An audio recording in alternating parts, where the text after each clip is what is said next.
आकाशवाणी लखनऊ से प्रस्तुत है प्रादेशिक समाचार।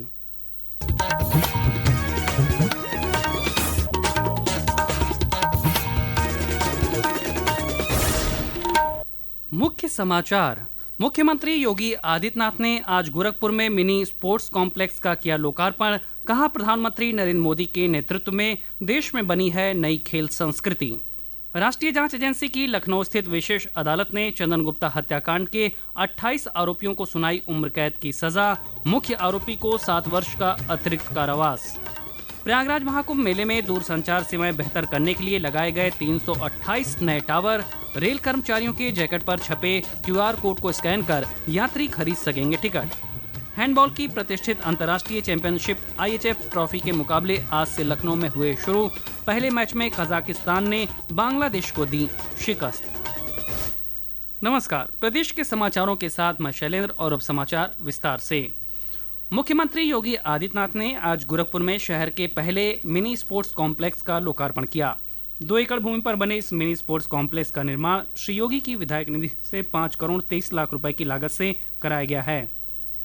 इस अवसर पर श्री योगी ने कहा कि प्रधानमंत्री नरेंद्र मोदी के नेतृत्व में पिछले 10 वर्षों में देश के अंदर एक नई खेल संस्कृति बनी है। उन्होंने कहा कि एक फिट युवा ही एक स्वस्थ समाज और स्वस्थ राष्ट्र की आधारशिला तैयार कर सकता है।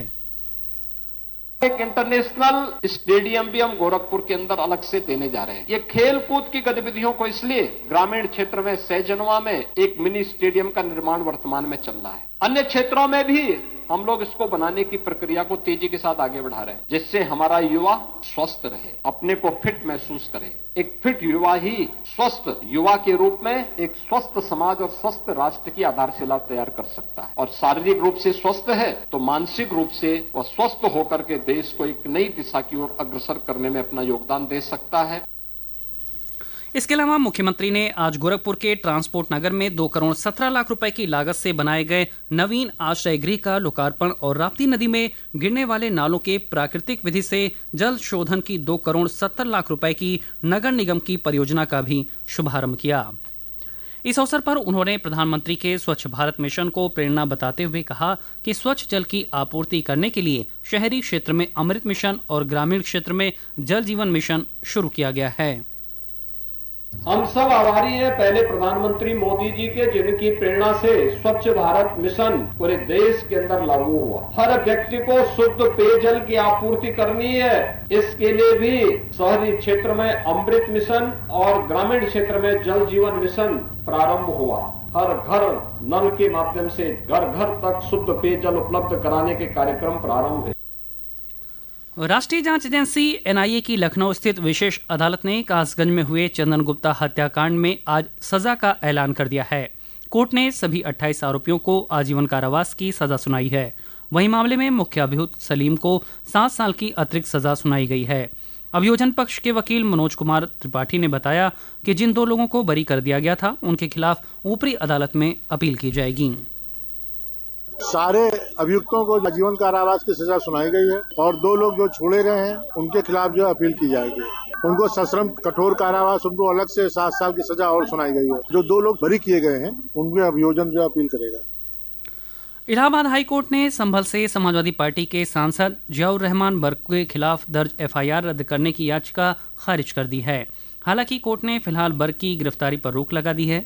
न्यायमूर्ति राजीव गुप्ता और न्यायमूर्ति अजहर हुसैन इदरिसी की खंडपीठ ने मामले की जांच जारी रखने और सपा सांसद बर्क को पुलिस की जांच में सहयोग करने का निर्देश दिया है। संभल में जामा मस्जिद के सर्वे के दौरान हुई हिंसा के मामले में जियाउर रहमान बर्क के खिलाफ कई धाराओं में FIR दर्ज है। उधर संभल की शाही जामा मस्जिद की सर्वे रिपोर्ट कल कोर्ट कमिश्नर रमेश राघव ने सिविल जज सीनियर डिवीजन की अदालत में सीलबंद लिफाफे में पेश कर दी। भारतीय जनता पार्टी में संगठन चुनाव की प्रक्रिया चल रही है। उत्तर प्रदेश में भाजपा के प्रदेश अध्यक्ष पद के चुनाव के लिए केंद्रीय मंत्री पीयूष गोयल को सूचना अधिकारी बनाया गया है। मंडल अध्यक्ष की नियुक्ति के बाद जिला अध्यक्ष और फिर प्रदेश अध्यक्ष का चुनाव होगा। प्रदेश के जल शक्ति मंत्री स्वतंत्र सिंह ने अयोध्या में मिल्कीपुर विधानसभा सीट पर उपचुनाव की तैयारियों की समीक्षा की। इस दौरान उन्होंने ग्राम प्रधानों और भाजपा के मंडल अध्यक्षों से फीडबैक लिया। मीडिया से बातचीत करते हुए श्री सिंह ने कहा कि भाजपा एक मिशन के लिए काम करती है उन्होंने कहा कि प्रधानमंत्री नरेंद्र मोदी और मुख्यमंत्री योगी आदित्यनाथ गरीबों की खुशहाली के लिए लगातार काम कर रहे हैं। भारतीय जनता पार्टी एक मिशन के लिए काम कर रही है। आने वाला समय जिस प्रकार सर्वे चल रहा है, एक व्यक्ति शेष नहीं बचेगा जिसका पक्का मकान, और पूरे दुनिया को हम दिशा दे रहे हैं। ये आदरणीय मोदी जी का प्रतिभा है। हम राजनीति गरीब की सेवा के लिए करते हैं। ये समाचार आप आकाशवाणी लखनऊ से सुन रहे हैं। ताज़ा समाचार जानने के लिए आप हमारी वेबसाइट newsonair.gov.in पर लॉगिन कर सकते हैं। इसके साथ ही आप प्रादेशिक समाचारों का ये बुलेटिन हमारे YouTube channel news on AIR Lucknow पर भी सुन सकते हैं। प्रयागराज की पुण्य धरा पर आध्यात्म के सबसे बड़े आयोजन महाकुंभ पर सुनिए आकाशवाणी लखनऊ समाचार एकांश की खास प्रस्तुति आस्था और संस्कृति का संगम महाकुंभ 2025 हर शनिवार शाम 5 बजे 100.7 FM रेनबो पर।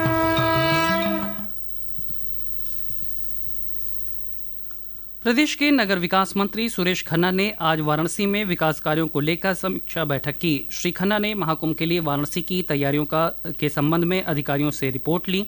बैठक में उन्होंने कहा कि प्रधानमंत्री का संसदीय क्षेत्र होने के कारण महाकुंभ में आने वाले वाराणसी भी पहुंचेंगे।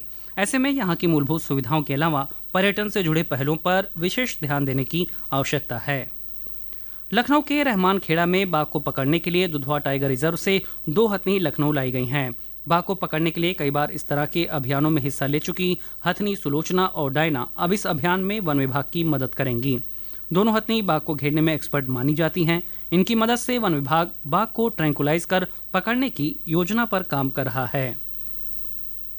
उत्तर प्रदेश के प्रयागराज में महाकुंभ के दौरान श्रद्धालुओं की बड़ी संख्या में पहुंचने की संभावना को देखते हुए संचार नेटवर्क मजबूत करने के निर्देश दिए गए हैं। प्रयागराज में रेलवे स्टेशनों, बस अड्डों, हवाई अड्डे सहित प्रमुख सार्वजनिक स्थलों पर दूरसंचार सेवा को बेहतर बनाया जा रहा है। पेश है एक रिपोर्ट।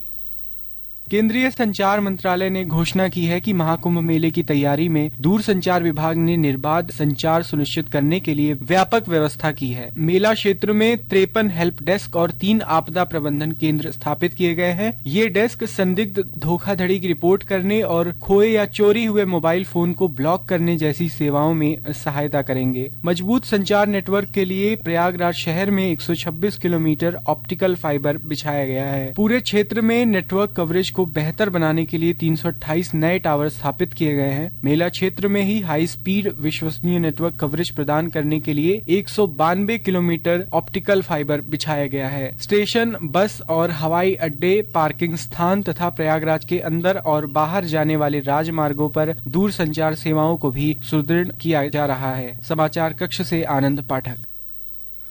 उत्तर मध्य रेलवे ने महाकुंभ के दौरान प्रयागराज आने वाले लाखों श्रद्धालुओं के लिए टिकट प्रक्रिया को सरल बनाने के लिए अनोखी पहल की है।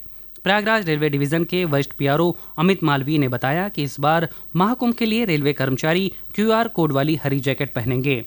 कोड को स्कैन करके यात्री UTS ऐप पर जाकर डिजिटल रूप से अनारक्षित टिकट बुक कर सकते हैं। महाकुंभ में श्रद्धालुओं की सुविधा के लिए परिवहन निगम ने अयोध्या डिपो को 65 अतिरिक्त बसें उपलब्ध कराई हैं।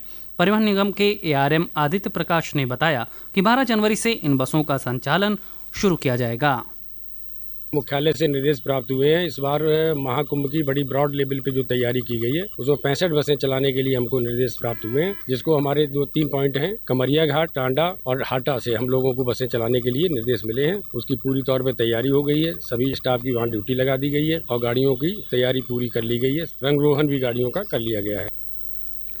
लखनऊ में आज से हैंडबॉल की प्रतिष्ठित अंतर्राष्ट्रीय चैंपियनशिप IHF ट्रॉफी की शुरुआत हो गई है। KD सिंह बाबू स्टेडियम में आयोजित इस प्रतियोगिता के कॉन्टिनेंटल फेज एशिया के तहत आज यूथ कैटेगरी में बांग्लादेश और कजाकिस्तान के बीच मुकाबला हुआ। इस मैच में कजाकिस्तान की टीम ने 33 गोल करके जीत दर्ज की। आज सुबह से ही घने कोहरे के कारण प्रदेश भर में शीत दिवस जैसी स्थिति बनी रही। मौसम विभाग के मुताबिक कल भी घने कोहरे के कारण पूर्वी उत्तर प्रदेश में कुछ स्थानों पर शीत दिवस जारी रहेगा। और अंत में मुख्य समाचार एक बार फिर। मुख्यमंत्री योगी आदित्यनाथ ने आज गोरखपुर में मिनी स्पोर्ट्स कॉम्प्लेक्स का किया लोकार्पण। कहा, प्रधानमंत्री नरेंद्र मोदी के नेतृत्व में देश में बनी है नई खेल संस्कृति। राष्ट्रीय जांच एजेंसी की लखनऊ स्थित विशेष अदालत ने चंदन गुप्ता हत्याकांड के 28 आरोपियों को सुनाई उम्र कैद की सजा। मुख्य आरोपी को 7 वर्ष का अतिरिक्त कारावास। प्रयागराज महाकुंभ मेले में दूरसंचार सेवाएं बेहतर करने के लिए लगाए गए 328 नए टावर। रेल कर्मचारियों के जैकेट पर छपे QR कोड को स्कैन कर यात्री खरीद सकेंगे टिकट। हैंडबॉल की प्रतिष्ठित अंतर्राष्ट्रीय चैंपियनशिप IHF ट्रॉफी के मुकाबले आज से लखनऊ में हुए शुरू। पहले मैच में कजाकिस्तान ने बांग्लादेश को दी शिकस्त। इसी के साथ प्रादेशिक समाचारों का ये बुलेटिन समाप्त होता है। अगला बुलेटिन रात 8 बजे FM पर प्रसारित किया जाएगा। नमस्कार।